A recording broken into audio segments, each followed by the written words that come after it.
अस्सलामुअलैकुम। जैसे कि आप जानते हैं कि ईरान के ऊपर अलल सुबह हमला हो चुका और इस कदर भयानक हमला था कि पासबान इनकलाब के जनरल साहब भी शहीद हो गए, चीफ ऑफ आर्मी स्टाफ बाकरी साहब भी शहीद हो गए।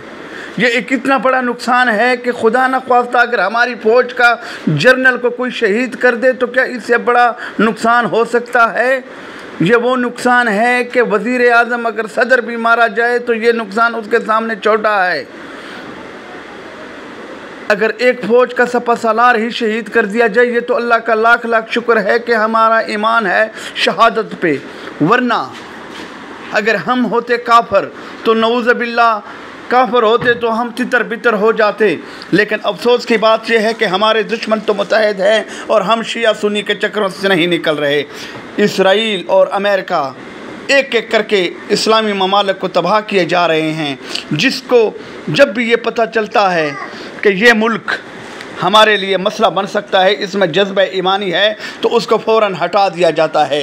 ये देखें, ये आग, ये शोले, ये ईरान का हाल देखें कि ईरान के साथ हुई क्या। लेकिन अफसोस की बात है कि साथ के अरब ममालिक अगर वो ईरान को नहीं बख्श रहा तो उन अरब ममालिक को कैसे बख्शेगा। इससे आप अंदाज़ा लगा लें, इनको शर्म ही नहीं आती, अमेरिका को शर्म ही नहीं आती कि ज़रा ख्याल किया जाए, ऐसे तो नहीं किया जाए। और देखें, इंशाअल्लाह ऐसी कोई बात होगी तो हम आपको बताएंगे। बहरहाल बहुत ज़्यादा हालात ख़राब हो चुके हैं और ये भी ख़बर आ चुकी है कि ईरान ने भी इसराइल के ऊपर 100 ड्रोन तैयारों के साथ हमला कर दिया है और इस वक्त इसराइल में एमरजेंसी की सिचुएशन है। इसराइल के हालात भी ख़राब हो चुके हैं, लेकिन फ़र्क सिर्फ ये है कि इसराइल इस वक्त दुनिया का ताकतवर तरीन मुल्क है, जिसके 42 से ज़्यादा तो नेटो इत्तेहादी हैं और एक अमेरिका 22 नेटो से ज़्यादा है और वो भी उसका इत्तेहादी है। इसमें तो कोई शक नहीं। जैसे कि क़ायद आज़म रहमतुल्लाह अलैह ने फरमाया था कि ये नाजायज़ औलाद है इसराइल अमेरिका की, और अमेरिका बेशक नाजायज़ औलाद से असल औलाद से ज़्यादा मोहब्बत करते हैं। यही नमूना हमारे सामने है कि हर तरह की मदद, और ईरान की कोई मदद करने वाला नहीं। ईरान ज़ाहिर है गैरतमंद तो है, हमला तो करेगा।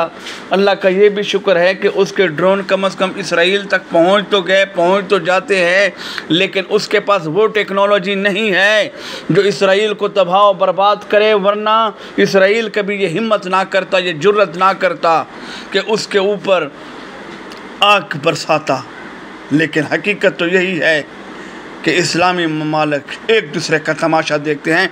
इस वक्त पाकिस्तान के ऊपर इतनी बड़ी ज़िम्मेदारी है, पाकिस्तान को मुकम्मल तौर पे ईरान की मदद करनी चाहिए और उसको वो वक्त याद रखना चाहिए जब पहलगाम वाक़ये के बाद हमारा और इंडिया का मुकाबला पड़ा तो इसराइल खुल के इंडिया के साथ हो गया हमारे ख़िलाफ़, और हम में इतनी भी जुर्रत नहीं हुई कि दुनिया को बताते कि ये देखें इसराइल का असल चेहरा। उसने तो इंडिया की मदद की, लेकिन पाकिस्तान आखिर कब वो दिन आएगा।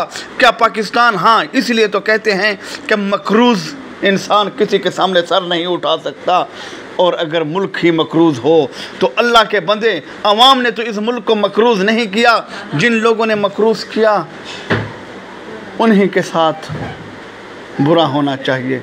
बुरी तो अवाम के साथ हो रही है हमेशा की तरह, लेकिन इंशाअल्लाह होश तो आएगा। उलमाए कराम कहते हैं कि असल में अहादीस शरीफ भी तो पूरी होनी हैं जो कि मुसलमानों की तबाही के बारे में कही गई हैं।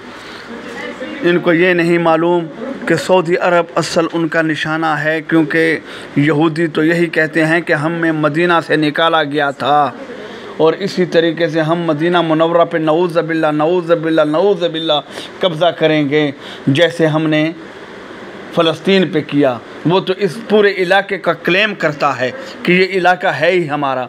और सऊदी अरब इस चक्कर में है, ये शिया सुनी, लेकिन ये अवाम को बेवकूफ़ बनाने के लिए ये बातें की जाती हैं। असल में ये कुर्सी का चक्कर है, इनको कोई परवाह नहीं। ये देखें तो भाई, उन ममालिक के ऊपर शर्म हमें आती है जो तेल के वसाइल से तो मालामाल हैं और हकीकत में वो कुछ भी नहीं हैं। सऊदी अरब का आप दिफा का बजट उठा के देख लें, आर्मी बजट, आप हैरान और परेशान हो जाएंगे कि इस कदर ताकतवर मुल्क जिसने असले के अंबार लगा दिए, अगर एक मुल्क हर साल 70 अरब डॉलर का असला ख़रीदता है तो आप अंदाज़ा लगा लें कि चंद सालों में तो उसके पास अंबार हो जाएंगे। लेकिन अफसोस कि फ़लस्तीन की खातर एक गोली तक न चला सका वो इसराइल पे। इसराइल के पिट्ठू का किरदार अदा किया। ये नहीं चाहते कि फ़लस्तीन हकीकत में कामयाब हो, क्योंकि अगर वो कामयाब हुआ तो कल को इनके लिए भी मसले बनेंगे। क्योंकि लालची इंसान हमेशा डरता है कि कहीं मेरी कुर्सी ही ना छीन जाए, लेकिन इनको ये नहीं पता कि सब कुछ तो अल्लाह ताला के हाथ में है। जब अल्लाह ताला ही वो करेंगे। इस वक्त यहूदी मुसलमानों पे हंस रहे हैं, यहूदी हंस रहे हैं, खाने खा रहे होंगे, खुशियाँ मना रहे होंगे, और हम जुम्मतुल मुबारक को, शहदा को कंधे दे रहे होंगे। लेकिन उन अरब ममालिक के लिए सोचना चाहिए, ईरान को भी चाहिए था कि प्यूटन से इस कदर असला ख़रीदता जदीद से जदीद। लेकिन जो मुल्क दूसरे के कंधे के ऊपर बंदूक चलाने की कोशिश करते हैं, जब वो कंधा हट जाता है तो फिर कुछ भी नहीं रहता। हमेशा हर मुल्क को अपनी जंग खुद ही लड़ना पड़ेगी। लेकिन इस्लाम तो एक जिस्म की मानंद है। मुसलमान को तो कम से कम ऐसा नहीं करना चाहिए कि एक मुसलमान तकलीफ़ में हो और दूसरा मुसलमान को कोई परवाह ही ना हो। जैसे कि शायद ज़फ़र अली ख़ान ने फरमाया था, या इलामा इकबाल ने, गलती माफ़, कि मुसलमान तो उसे कहते हैं अगर कांटा चुभे काबल में तो हिंदुस्तान का हर पीरो जवां हो जाए बेताब। लेकिन यहाँ बेताबी किस चीज़ की है? अपनी कुर्सी की, दुनियावी ताकत की। मज़ा तो तब आता कि इसराइल हमला करता और मुसलमानों की टेक्नोलॉजी इतनी हाई होती कि उसका जहाज़ या मिसाइल रास्ते में ही गिरा लिए जाते, जैसे इसराइल करता है। इसराइल ने ऐसी गेम खेली कि पहले शाम को उन्होंने कंट्रोल में कर लिया, लबनान को कर लिया। हम लाख इख्तिलाफ करें बशारतुल असद से, वो भी ज़ालिम इंसान था, लेकिन कम अज़ कम इतना तो था।